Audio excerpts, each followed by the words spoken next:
Ready. Play.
Why do I think Rafa has never won Paris Bercy or the ATP year-end finals? I mean, indoors as well. He only has just one indoor hard title in his career.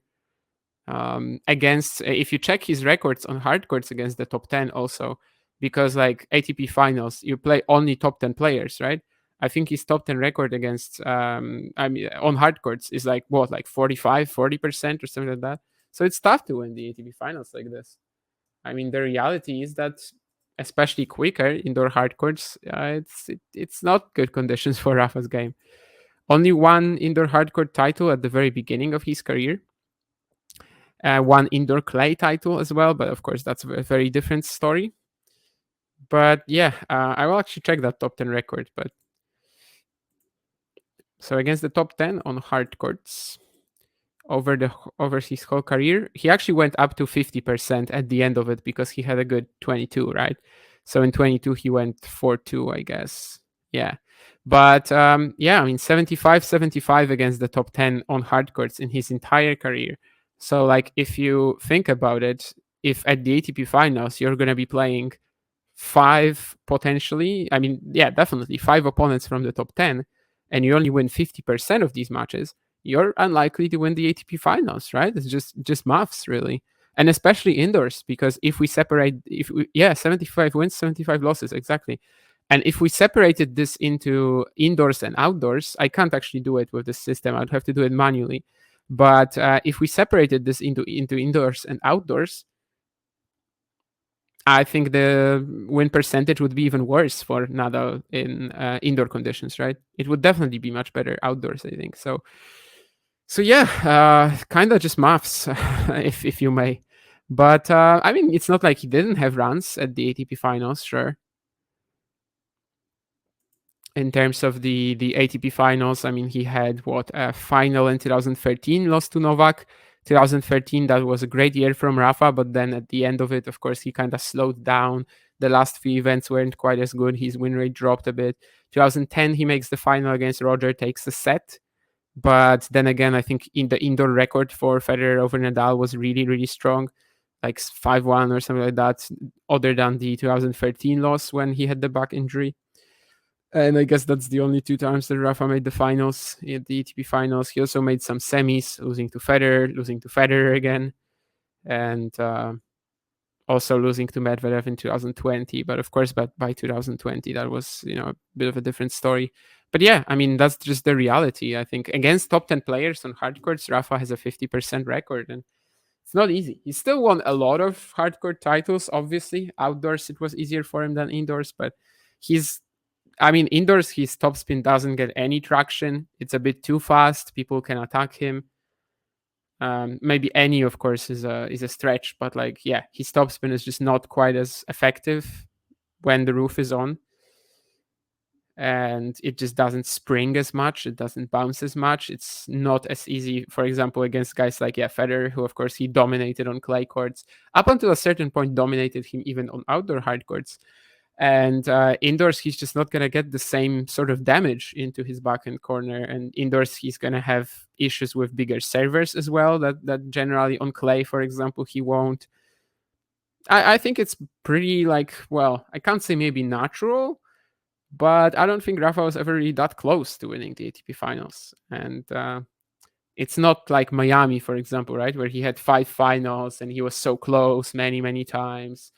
It's not like, I don't know, Rome for Federer when he had the two match points against Nadal. It's not like, I don't know what. Actually, Djokovic has won every title. I wanted to come up with a title that Djokovic hasn't won, despite coming close a few times. I mean, up until a certain point, that was Cincinnati, back when faster conditions were still like, again, not that amazing for Novak. Later on, of course, right now, I think maybe Cincinnati is even his strongest ATP 1000 in the 2023 especially version of his career, of his game. But yeah, what I'm trying to say is that it's not quite like, he came close so many times, he never did it, he was never even that close. I don't think Paris, I mean, Paris also is, there's another thing, right? I mean, he used to skip it quite a bit. Top players, especially Nadal and Federer, they used to skip Paris a lot. I think Federer has only won Paris once as well. Like, yeah, they very rarely played it at some points even. So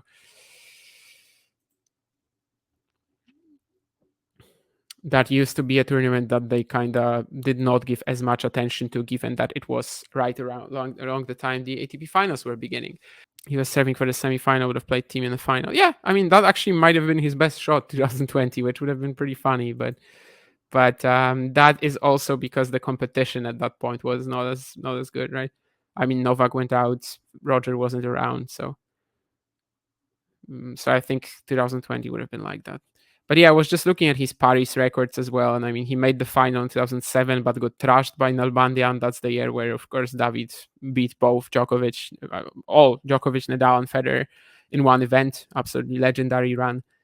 Had a semi loss to Djokovic in Paris. Then he doesn't play it for some years. Loses to Ferrer in 2013 after 3 years of not playing the event. 15 he loses to Wawrinka, but I mean, at this stage, we weren't really expecting much. He was injured in 17 when he withdrew against Krajinovic. He withdrew against Shapovalov as well in 19. But yeah, you can see that there's really not that many appearances for him, even in Bercy. So, whereas the ATP finals, I mean, he skipped it a lot of times as well. He was very often injured towards the end of the season, right? So yeah, I think that's kind of also one of the reasons. I think especially for Federer though, it's a bigger reason. His record in Paris isn't that great because, like Rafa, he didn't really focus on that event. So Roger in Paris, it's a 23-11, 68%, which is by far his worst Masters 1000, even below Monte Carlo, even below Rome. So the events, no, actually, it's the same as Rome, but yeah, I mean, pretty much the same as Rome and Monte Carlo. So the events he never won. Only one final he made in Paris, and that was 2011 when he won, I think, 3 titles in a row to end the season. And obviously for Rafa, it's not going to be a great record in Paris either. Still, I mean, 22-7, still a solid win rate, but he would just always get to the quarters, to the semis. Just one final in 2007 when, yeah, Nalbandian defeated everybody. And I think he purposely skipped some tournaments to prepare for the clay season? Does it hold water? I mean, I don't think he purposely skipped the ATP finals ever. Like, he was just injured a lot towards the end of the year because, hard courts were just more demanding for his knees, especially. And a lot of the time he would like overplay in quotes on clay. But that's because, that's the part of the season where he was winning so much. So he was also playing so much. And then sometimes the body just didn't hold up towards the second part of the season. But yeah, I don't think he ever really like very purposely skipped something for clay until the end of his career. Like, if he was at the end of his career, if he was skipping like Indian Wells or Miami sometimes to prepare for the clay, then yes. But in its early stages, not really. Like, if you're skipping an event in November, you're not doing it to prepare for the clay season. If you're skipping Miami, for example, and you're deciding not to play it in order to get more practice for clay, then yes. But if you're skipping ATP finals, if you're skipping Paris Bercy, you're not doing it to prepare for the clay, because the clay is not coming until, maybe February if you play the Golden Swing, but realistically not until like April. So yeah, I don't think that was ever really the case, but it's just natural that he sometimes played so much on clay that for the rest of the year he didn't really have the fire anymore. But yeah, I think over the years it was rare that he would like skip Miami for better prep for the clay season. I don't think until like very late in his career that was ever really a thing. Just kind of scrolling through this. I mean, he skipped it in 13, but that was just like when he was coming back right after the injury, won Indian Wells. So he pulls out of Miami. But otherwise, yeah, up until like really late in his career, I don't think there was ever really a consideration.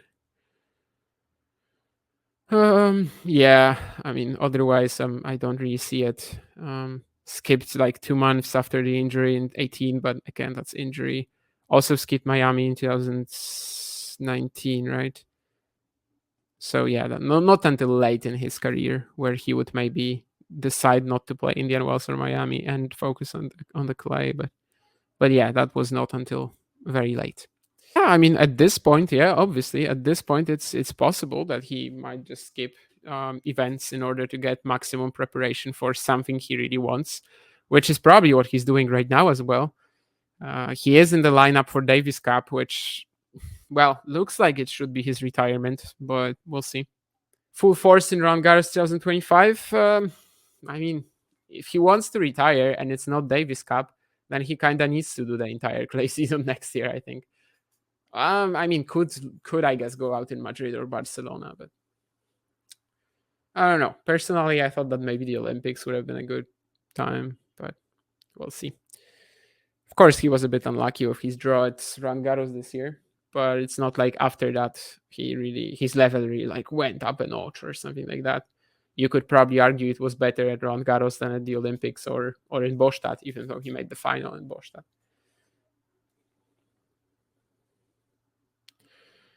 Yeah, there were some brutal ones. I mean, in Bostad, I think it was very explainable. Ajdukovic Navona, it took a lot out of him. Hurkacz, well, yeah, that was maybe the worst one.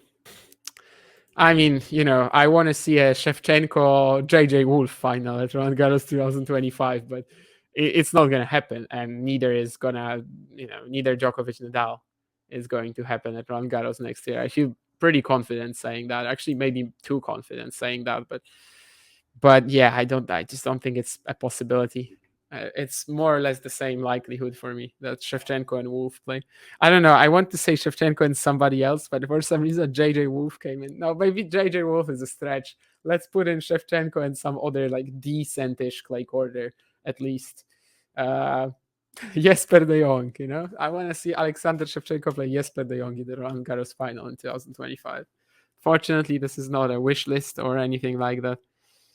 And well, that is never really going to happen unless we're in like an alternate universe, or maybe there's a boycott of the French Open and Shevchenko and Jesper de Jong and like 10 other players are the only ones who decide not to not to boycott. So like Wimbledon, of course, in 1973, which wasn't even that weird. I mean, Kodesh Metreveli, that's not a weird final, but of course it did make the main draw significantly weaker. I think if some random players made the final there, we might be talking after all these years, we could be like asterisking it a bit more. But since a guy who won 2 other slams won it, I guess no one really mentions that all that much.